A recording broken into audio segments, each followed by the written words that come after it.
Don't stop.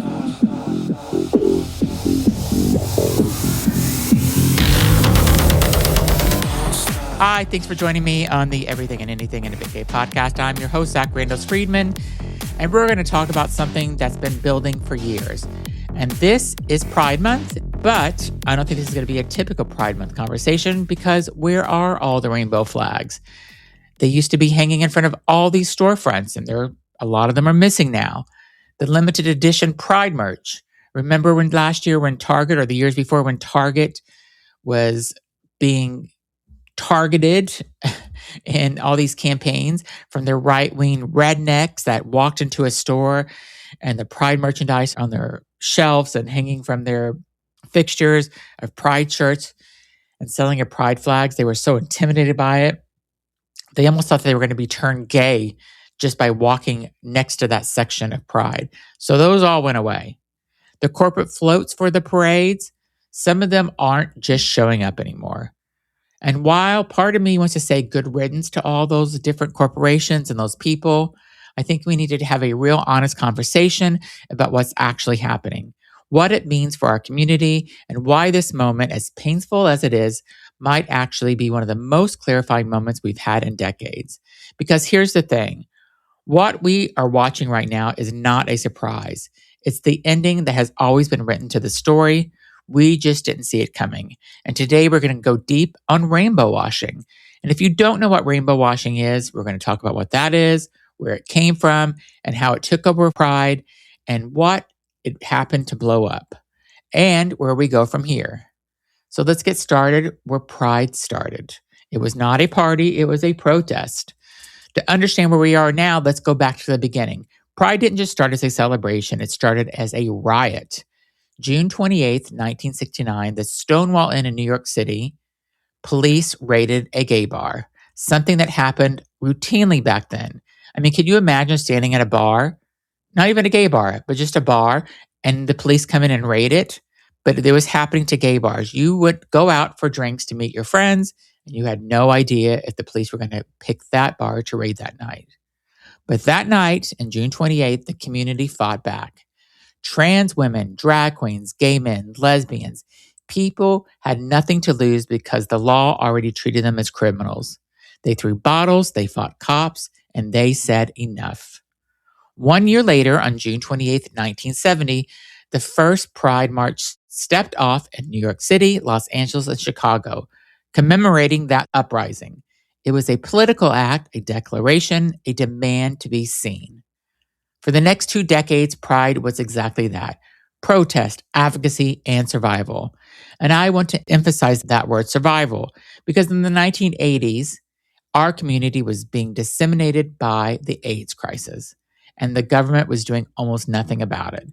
Pride wasn't a party then, it was a funeral procession and a war cry at the same time. Corporate America, they were nowhere. In fact, most corporations actually avoided any association with LGBTQ plus people for the fear of backlash from straight consumers. You got to think about this. People did not know what AIDS was in the 80s. They didn't know at some point if you could breathe and get AIDS. Think about coronavirus or COVID when it first came out. There was so much unknown. AIDS was that way for a long time. People didn't want to go in the same room as people. People were wearing hazmat suits in hospitals. They didn't want to visit people that had AIDS in hospitals. It was a completely different world back then. So this is the origin story. That is what Pride actually is built on. So keep that in mind as we move forward because it makes everything that comes after so much more complicated. So how did corporate America get into Pride Month? When did corporate America actually show up and why? So let's start with Absolute Vodka. They were way ahead of the curve, beginning to advertise to LGBTQ plus customers far back as 1981, often purchasing full-page ads in gay publications like The Advocate. And then there was Subaru, yes, Subaru, which in the 1990s identified lesbians as a key consumer group for their vehicles and built an entire covert marketing campaign around it. Vanity plates in their ads reading, "Camp Out." It was so subtle, it was coded, but it was targeted. Back in the 1980s and 90s, when much of a smaller population of America were sympathetic to LGBTQ plus cause, only a handful of companies stuck their necks out. And even those were driven largely by market forces, not being true to themselves. One of the early turning points was American Airlines in 1993.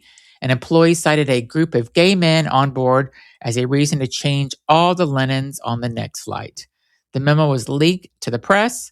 The backlash was immediate, and it forced American Airlines to amend their non-discrimination policy to include sexual orientation as a protected class. They eventually became one of the first Fortune 100 companies to develop LGBTQ plus specific marketing and campaigns. That's a real legacy, but notice it started with a scandal, not a genuine moral awakening. I mean, imagine hearing American Airlines said they had to refresh all the linens just because there were some gay men on a plane. That's pretty bold. Then came Obama years, and everything changed. As a majority of Americans began to support same-sex marriage, corporations did the math. The backlash they would all face for LGBTQ marketing was now less than profit they stood to gain. Displaying rainbow pride became a safe bet from a business standpoint, and the floodgates opened. By 2011, major corporations pursuing LGBTQ plus consumers included American Airlines, Campbell's Soup, General Motors, Macy's, PepsiCo, Procter & Gamble, Unilever, and Wells Fargo. By 2019, the list has exploded to include Amazon, Apple, Adidas, Barclays, IKEA, Levi's, Ralph Lauren, Starbucks, Disney, and dozens more. Target started selling Pride-themed merchandise and creating in-store Pride displays in 2015. And by the late 2010s, you could not walk into a major retailer in June without being surrounded by rainbow everything. T-shirts, coffee mugs, tote bags, socks, water bottles, all of it everywhere. And here's the thing, I want to be honest. For a lot of people in our community, that visibility meant something. Representation matters. Seeing yourself reflected back in the world matters. So I'm not going to sit here and pretend that none of that had any kind of value. But there was always a darker side added to the story. A University of Michigan marketing professor captured it perfectly. Corporations viewed Pride support as basically costless. They were spending more on Pride promotions than they would on donuts and getting enormous goodwill in return. Goodwill, not justice, no protection, just goodwill. Like gay men, for example, most of them do not have children. They have a lot of disposable income. And so these are the consumers that these corporations really wanted to have. So what does rainbow washing actually look like? So let's define that thing properly. And we'll be right back. Okay, and now back to the show. What is rainbow washing? Rainbow washing, also called rainbow capitalism. It's when a company adopts pride imagery, adopts a limited edition rainbow product, marches in the parade, changes their social media avatar, and then goes right back to business as usual on July 1st. No meaningful political protections for LGBTQ plus employees in most cases. No year-round donations to advocacy organizations. No standing up when it's actually hard. Just a rainbow for 30 days and then it vanishes. Some of the hypocrisy was breathtaking. Researchers identified 25 corporations that donated a combined total of more than $10 million to politicians pushing anti-gay rights legislation while simultaneously waving rainbow flags at a pride event. Let that land for a second. Sponsoring the parade, donating to the politicians trying to strip our rights, both at the same time. Critics called it half-hearted capitalist nods that missed the mark entirely. And the thing about rainbow washing that makes it so insane is that it muddies the waters. It makes it even harder to tell who your actual allies are. It lets corporations take credit for progress they didn't even fight for. It lets them stand next to us in June while funding our opponents in November. Younger and queer identifying consumers, especially Gen Z, grew up with greater acceptance and representation than the previous generations. And they started pushing back harder against corporations that were only being performative allies. Or worse, actively causing harm to queer communities. They saw through it, and honestly, they were very right. So there was a turning point in 2023 in the fallout. So here's where the story gets really interesting and a bit painful. 2023 was supposed to be just another Pride month. And then two things happened in close succession that changed everything. First, Bud Light, the beer, partnered with transgender influencer Dylan Mulvaney for a sponsored Instagram post.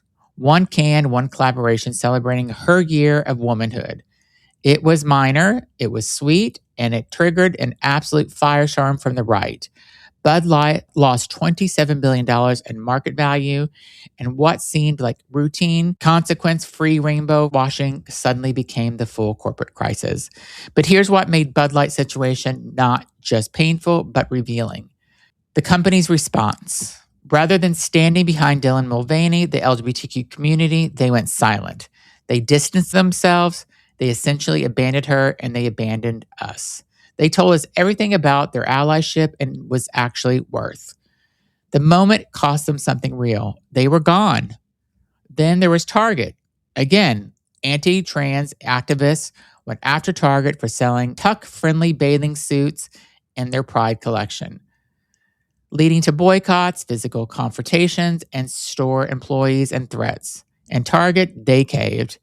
They pulled the items from the shelves, items created in collaboration with LGBTQ plus designers, and cited worker safety as the reason. But things can be true, keeping workers safe matters, and pulling that merchandise sent a message to the community is negotiable, that our visibility is conditional. When the cost gets high enough, we get thrown overboard. By caving so quickly, brands like these alienated that very demographic they had spent years courting, an LGBTQ plus community whose global spending power is estimated at nearly $4 trillion. You don't get to use our money in June and abandon us in July, and that's not how this works. 2023 was the year the mask came off, and what revealed was not for many of these corporations. Pride was never about us, it was about them. Their image, the market share, their safety. So now we're in 2026, and let's talk about the numbers. Fast forward to where we are right now in Pride Month, and the retreat is staggering. Major LGBTQ plus Pride festivals across the country are facing an unprecedented pullback of corporate sponsorships, and organizers are reporting six-figure shortfalls in cities including New York, San Francisco, Seattle, and Minneapolis. Let me give you some specifics because those numbers are staggering. New York City Pride reported a $750,000 drop in sponsorships. MasterCard, Citi, and Pepsi opted out. Nissan and Target, formerly major presences, were notably absent from the sponsor list. Booz Allen Hamilton and Deloitte pulled out of World Pride in Washington, D.C. Anheuser-Busch, Comcast, and Diageo stopped sponsoring San Francisco Pride. Denver's Pride returning sponsors slashed their contributions by an average of 62%, leaving the organizations with a total deficit of $230,000. And rural parades, some of them down 70 to 90% in corporate funding compared to a normal year. That's not a dip, that is a total collapse. Now, what's the stated reason? Economics, budget cuts, tariffs, uncertainty. Companies love to hide behind the word uncertainty. But let's be real. Survey after survey, corporate executives tell the same story.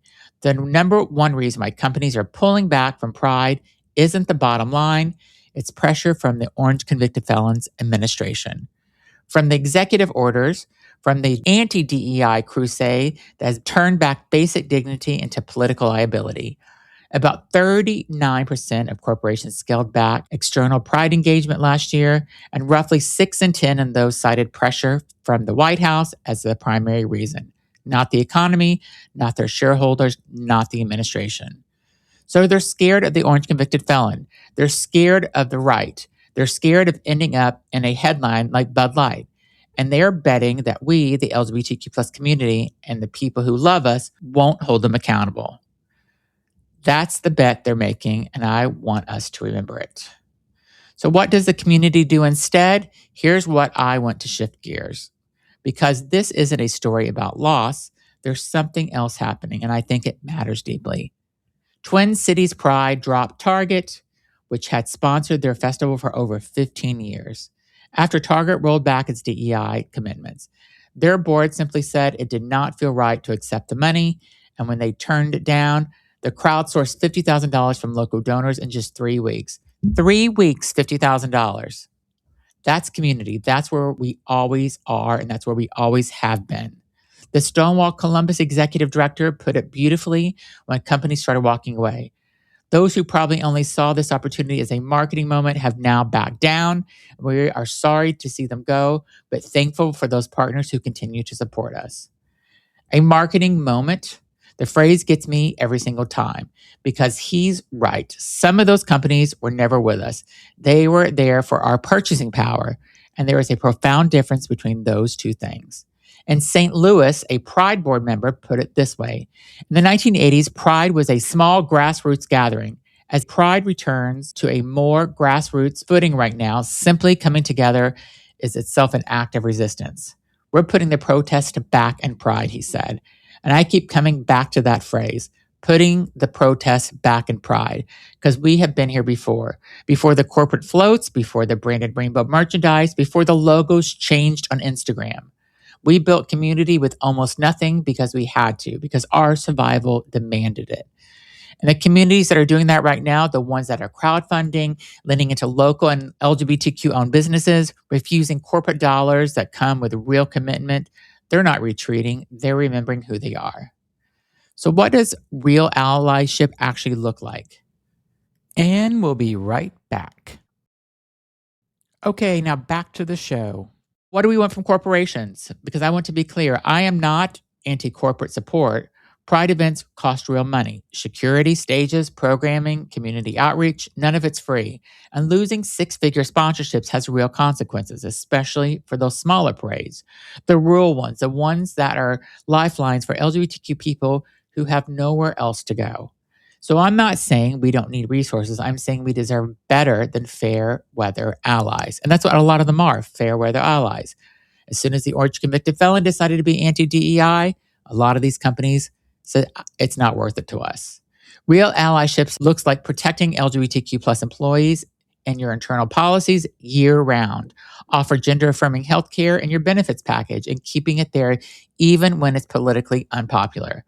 Not just sponsoring the parade, but donating to the organizations actually doing advocacy work and the other 11 months of the year.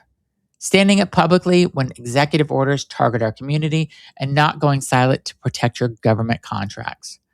One longtime LGBTQ plus corporate advocate said it best. We want the companies who want to do it because they know it's aligned with who they are and aligned with what they want to do in the world. That's the bar. It's not complicated. Show up when it costs you something. That's when it actually counts. Companies like that show up only when it's convenient. And backtrack the moment where these political pressures and don't just lose credibility. They lose us. And our community has a long, long memory. Believe me, there are lots of stories and lots of cases and lots of events that have happened that I will not forget. Even whenever these companies come back putting pride flags outside of their store, or they change their icon or logo on Instagram back to a rainbow color, I'll remember that. So where does all this leave us? The corporations who never truly with us have shown us who they are. And I mean genuinely. The moment is clarifying. The logos that flip to rainbow in June and flip back July 1st, we know what that means now. We know which companies sponsor the parade and donate to politicians fighting against us. We know who went silent, and the second it became a political liability. The information is useful, painful, yes, but useful. And here's what I keep coming back to. We have always been the ones who showed up for each other, long before any corporation was brave enough to put a rainbow flag on their logo.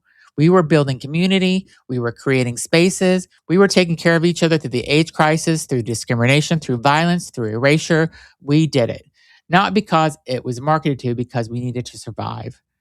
Pride began as a riot at Stonewall. It was never supposed to be a branding opportunity. And right now, in this political climate, with an administration actively working to erase us, again, there are, I think it's 674 bills that are anti-LGBTQ plus, mostly targeting trans people, that have come out just this year in 2026. Pride is finding its way back to what it actually is, an act of defiance, a refusal to be made invisible, a declaration that we are here, we are whole, and we are not going anywhere. The flags might be coming down in corporate boardrooms. Let them come down because they are the ones flying in our hands, at the marches, in our neighborhoods, outside the homes, on our bodies. The flags mean something real. They were borrowed from a marketing department and they belong to us. Happy Pride, everyone, and wherever you are, whether you're marching, watching from the sidewalk, or just quietly holding on, I see you, we see each other, and that has always been enough. So I am so happy to say happy Pride to everybody. We will all get through this. And thank you so much for listening to the Everything and Anything in a Bit Gay podcast. And I will be back with more episodes later this week. Thanks.